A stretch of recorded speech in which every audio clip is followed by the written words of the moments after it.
Hello, everyone. Corey here, coming in to do the energy update for this full moon that we have happening on April the 23rd.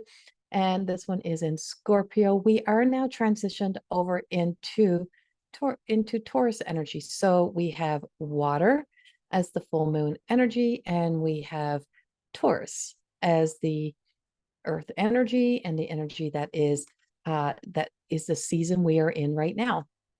And Taurus has some real powerful punch to it. It has some solid knowing and some solid strength to it. And the Scorpio full moon and the Scorpio energy also has a strong sense of will and a sense of determination. And so this Scorpio energy tied into this Taurus energy is bringing us into a bit of a battle of the will. And the battle of the will between our higher self and our emotions, our shadow work. It's kind of like the energy of where we really are in our feelings. So there's a lot of sense of being able to feel the feelings, like really feel what you need to feel, exist in what you need to exist in. And we're also preparing to go direct in Mercury retrograde, right? So Mercury is preparing to go direct, which is also bringing a change there. And so it's getting the last little punches in as it's going through. And so we have this full moon energy that does exist for a few days for us. We don't get to escape it like immediately right away. It does hold on for a little bit. And so there's a real wave in here. Now, Scorpio energy and Taurus energy can withstand a lot of things. If you think of Scorpio, like if you think of scorpion, right, energy, and being able to be in a desert and being able to withstand droughts. So there's a sense of sturdiness and stability that also comes, like things may be unstable around, but there's a knowing I can persist. So there's a persistence. I can persist. I can keep going. I can keep pushing on. But sometimes it's not about pushing on. Sometimes it's about really stopping and pausing, reflecting. Do I want to keep walking in? Do I want to keep walking in an environment that is not really working for me, that doesn't really fulfill my happiness, my joy, or what I want to feel more of it in my future? So there is that is coming up for us. It is a great sense of transformation, but there's never a time that we're not in transformation, every day, every moment. So that language can be a little overused and a little confusing sometimes, because every day is a new day and every day is a new possibility. So if we think about transforming thought, transforming the emotions, it's, what is my repeat? What am I continually on repeat in myself? And this is a good time to really nurture this. And because we have the earth energy and we have the water energy, is that water provides the nutrients that the earth needs. Now, when I think of Scorpio energy, when I feel Scorpio energy, not when I feel Scorpio energy coming in, it has a different feel than if I'm picking up Pisces or if I'm picking up Cancer. It is almost like the little bit of a black sheep to the water energy, because it's almost more like it's almost more like it has its own vortex energy to it. There's something very uniquely different about that Scorpio energy. It has a bite to it. It's almost like it could be frosty. It can be a little bit ice like. And so there can be a crisp coldness to this energy as well. There can be a sense of like no bullshit to it. But also a sense of independence comes up with this as well. So this moon is holding all of this, but there's also a strong presence of the angelic realm around this moon as well. Now, I had my own experience a couple nights ago, and it was an experience of experiencing as I was in an awake dream and seeing walking into my room. I seen something it had like yellow claws. And so I knew the energy to be something that was not for me to try to get up and battle and conquer, and that it was something that I needed to call in the angels, the guides, God, source, creator, bigger than me, and say, this is too big for me. This is a battle I can't fight. This is something I can't win. I cannot go up against that dark forces. You deal with it. You do this for me. Take it away. Take it away. And I just remember myself just like really, truly saying that with such conviction. Take this away. Take it away. And recognizing it on a metaphoric level and not a image of like a big creature walking in my room, but recognizing it that I was seeing something that was manifesting into a monster bigger than I could deal with. And so that monster energy and how big it was me finally having to have something that kind of scared me enough to make me see that I can't fix specific things in my life, that there are situations or there's things that other people have to heal in themselves, or there is things of the past that are too big, or things that are in your life right now that are just too big, that there's not, that you have done all that you can do, there's nothing more you can do, and that you have to really truly turn it over. You have to give it over. You have to really truly give that over to God, creator, source, to sun, moon, stars, whatever yours is, angels, guidance, goddess, God energy. I don't care what it is, it's yours to, that's yours. I'm just giving you the reports, right? And so whatever that may be for you, and to really know that that real truth that was there, it's, after a while, we'll start seeing things bigger than they are. We'll start to create, it's like somebody, when somebody says, oh my God, I feel like there's a presence here, but yet nobody else felt the presence. And I feel like it's not good. I'm scared. I'm afraid. I feel so the more we manifest things into reality, right?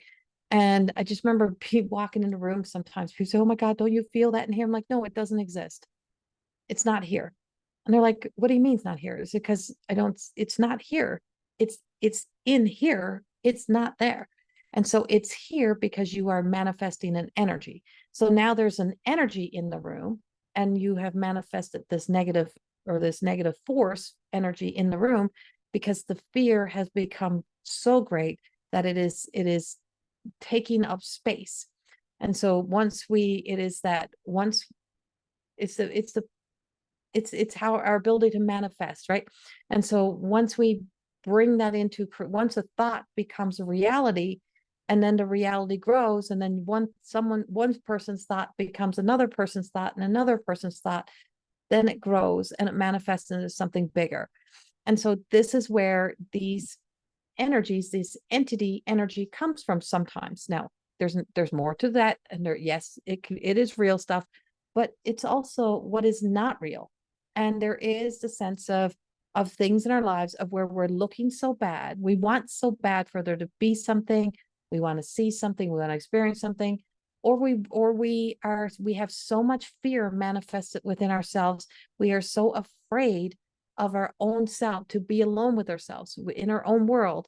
We're afraid of the outcome of standing up for ourselves, speaking a truth, calling up and calling out the things that are happening around us, because we fear losing relationships, we fear losing people in our lives, we fear going through challenges. So we manifest the monster in the room to create something bigger than needs to be there, to cause us more pain, to so that we'll run away, so that we'll hide. So the monster takes up all the room and you hide in the closet. Well, that's been pretty much our whole lives. And so we hide in the closet, we'll hide away. I don't want to see that. I don't want to deal with that. I don't know how. And so it grows. And sometimes our problems are like that. Sometimes our issues are like that. Sometimes the unresolved issues that we have in our lives that we're not dealing with will get that big. And sometimes it's what we do, it's our actions that we take, and sometimes it's too big for us, and sometimes we just have to say, you know what, I have done all that I can do. I've exhausted all of my resources. I give it all over. I turn it all over. And we had this energy was also in the last energy update as well. And it's back again today. So it's back again today for a reason. It's back because this moon is what a full moon does is that it draws attention. It brings attention to the energetic threads and connections that we have to our emotions, to the unresolved areas within our lives. It brings light to the darkness, and it reveals things for us that we need to heal, that we need to resolve, that we need to kind of, create the resolution in our lives so that we can create parenting thoughts, which is what I call our grown-up thoughts, which is also then, the parent that you wish you had, that you wish, oh, I wish they had done this, or I wish they had told me this. Well, all that you wished, maybe you should be it for yourself, right? It's like, be nicer to yourself, be kinder to yourself, whatever it is. It's not their job now, it's your job, because you're the adult. And so to bring in that truth, to step into this, to recognize that it is shine a light, because what is waiting for us on the other side is got no time, got no patience for that kind of stuff. And so it's creating a new sense of reality, a new sense of truth, and one where we use discernment and courage and strength, the virtues, to be able to truly look at the areas, the lies we tell ourselves to create something that is not really there. And so that is where we work with what we call the self-opinion, right? Self-opinions, those opinions of self. It's like we have all these opinions of self that we create, that we have, that we live in, that we exist in. And those opinions of the self, we also have those opinions that we create of others.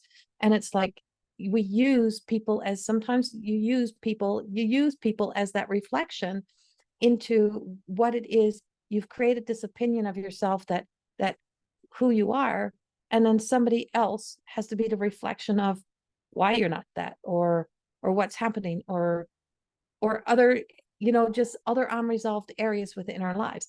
And so there is an awareness of this energy that is now kind of become a monster in our lives.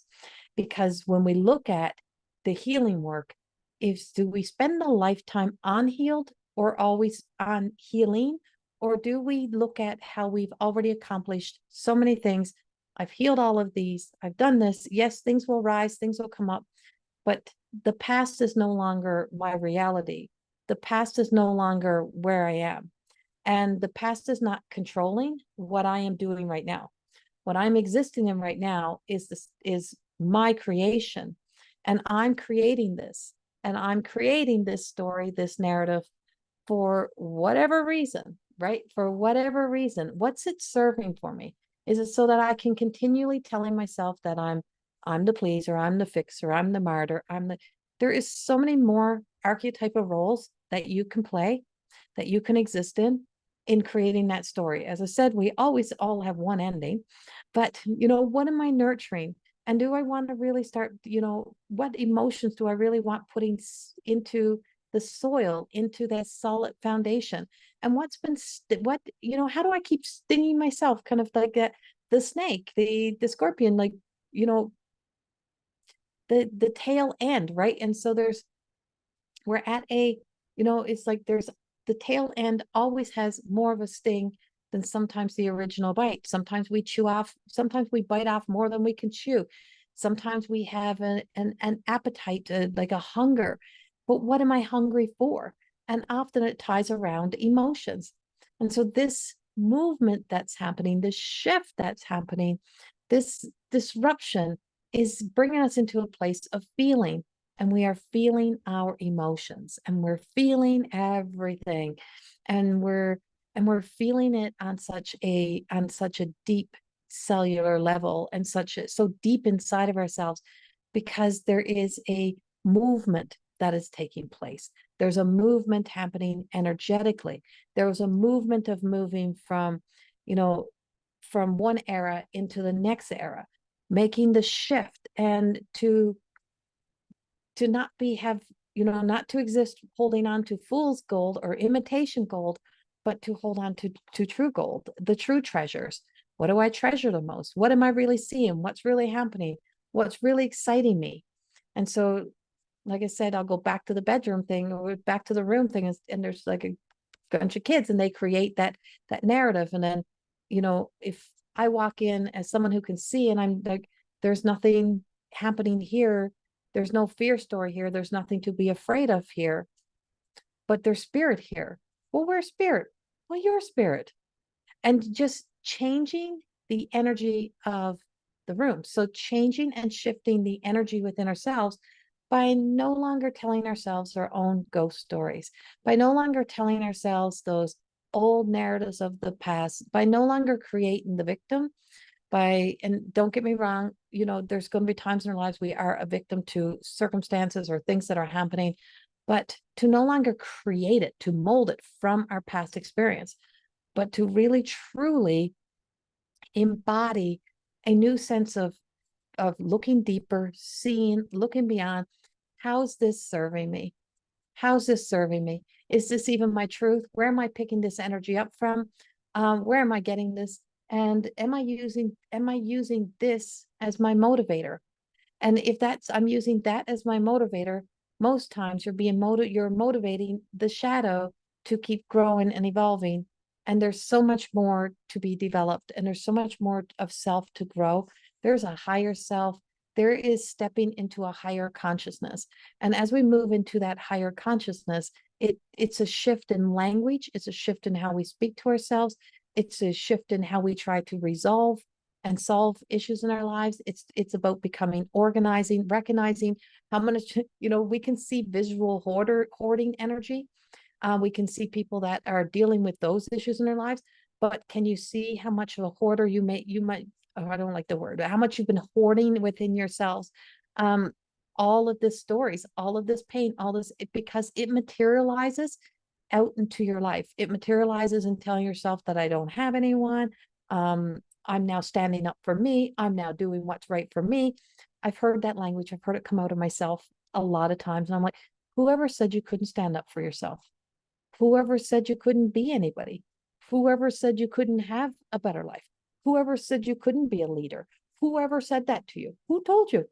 Who really told you that? In your adult life, who's telling you that?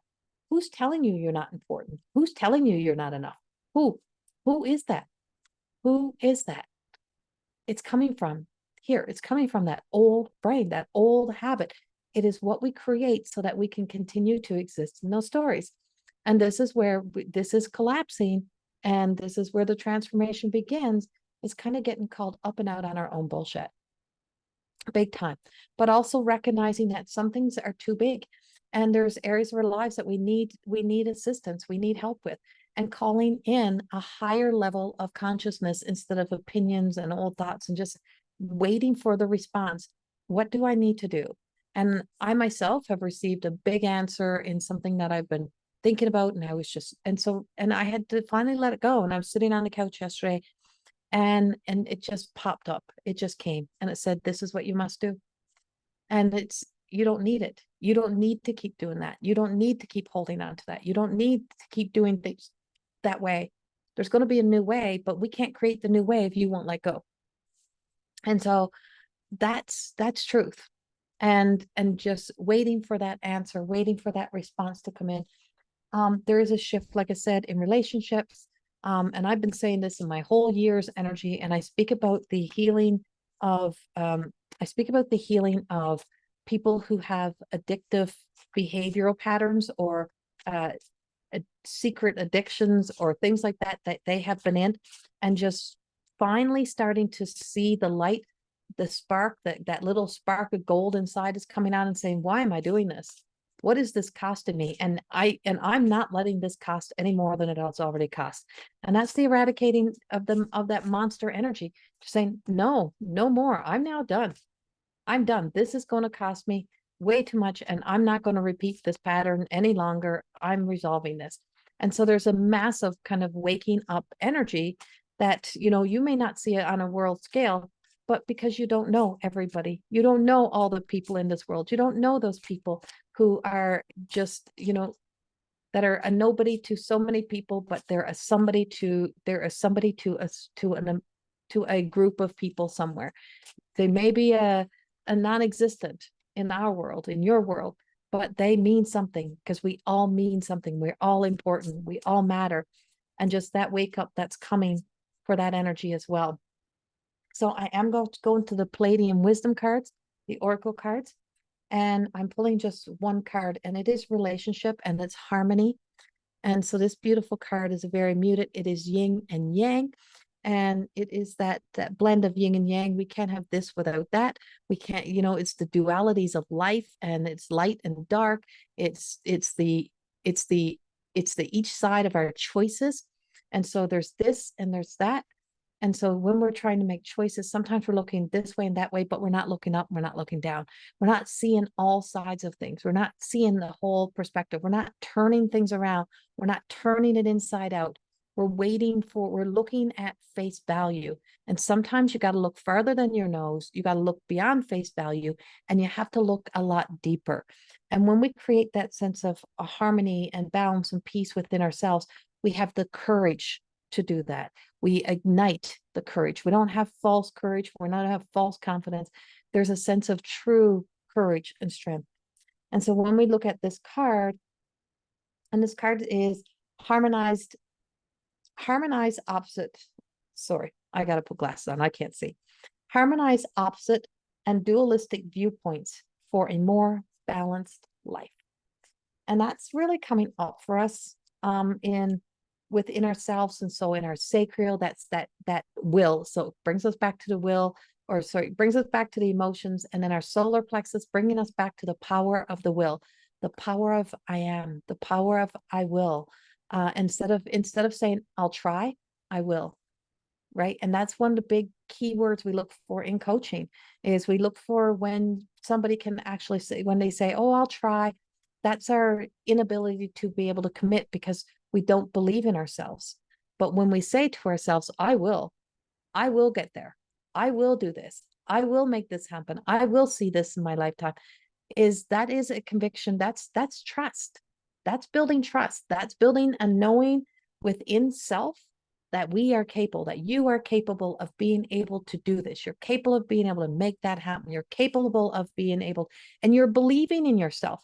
So a whole part of this is, doesn't matter if anyone else believes in you, is you have to believe in you. Doesn't matter if everything looks like it is going to just crash and burn and nothing's going to work out.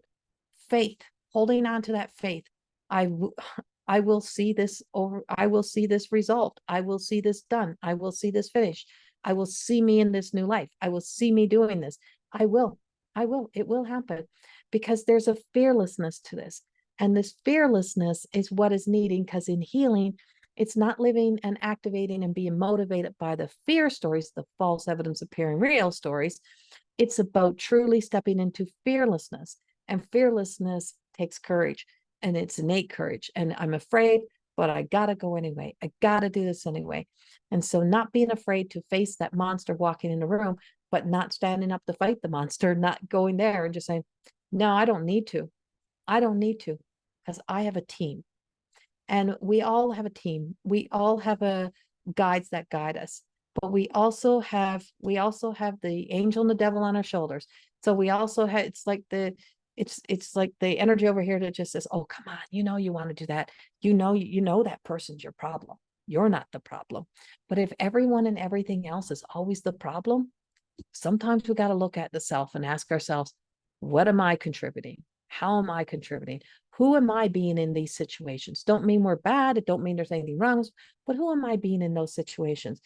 And so this fear and this fearlessness is that we all have a spiritual sword. And we all have Archangel Michael. And when we call on Archangel Michael to cut the cords, to sever the cords, to cut those attachments that we have to the old, to the past, is that then we get to see true spirit. We get to see light. And when we see true spirit and we see true light, we have nothing to fear. We have everything to gain. So be fearless, because fear is the most disempowering emotion on the planet, and the basis for all disease. And that is such a truth. And as you can see, there is a spiritual sword there. I never seen that in the picture, but yeah, there's a spiritual sword.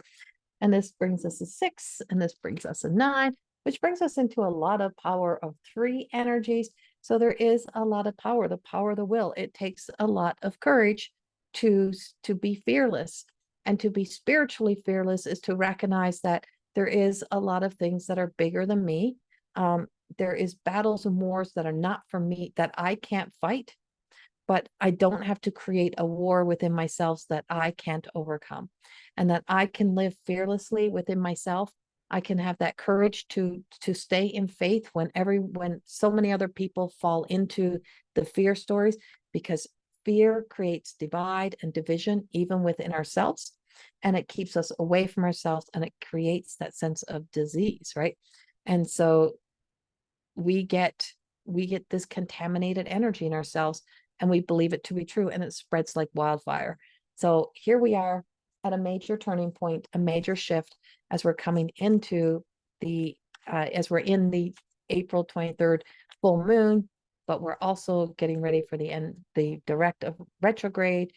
But it also is going to take us into May, where, you know, there is still some rocky road energy there, but there is, like, there's some big dust storms. I see some big dust storms blowing around.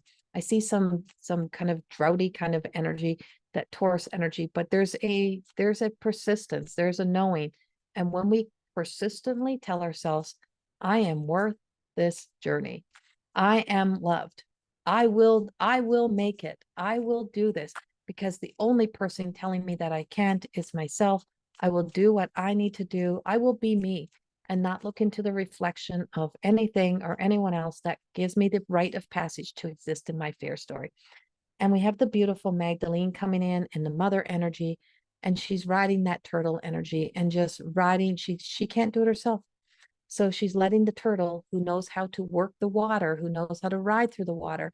And a turtle may not win the race if it's on ground, but it sure knows how to get somewhere fast when it needs to, if it lets itself ride in the wave, get into the flow. And when we allow ourselves to be into the flow, we'll get to the places we need to go much faster than we keep trying to drag ourselves through, thinking that we can do it all on our own. Opening our hearts and activating and listening to the heart brain is a very huge part of this journey. We're really much right now in the sacral and the solar plexus, and then taking that bridge to the heart and over the heart and into that sense of the higher consciousness, and connecting to something higher, other than opinions, other than your own self opinions. There's a greater consciousness, there's a God consciousness, there is a wisdom beyond that doesn't need validation or proof. And sometimes we don't need validation or to prove to anyone who and what we are and why we deserve the lives we deserve. I send you so much love. Have a beautiful full moon, and I will speak with you soon. Bye-bye.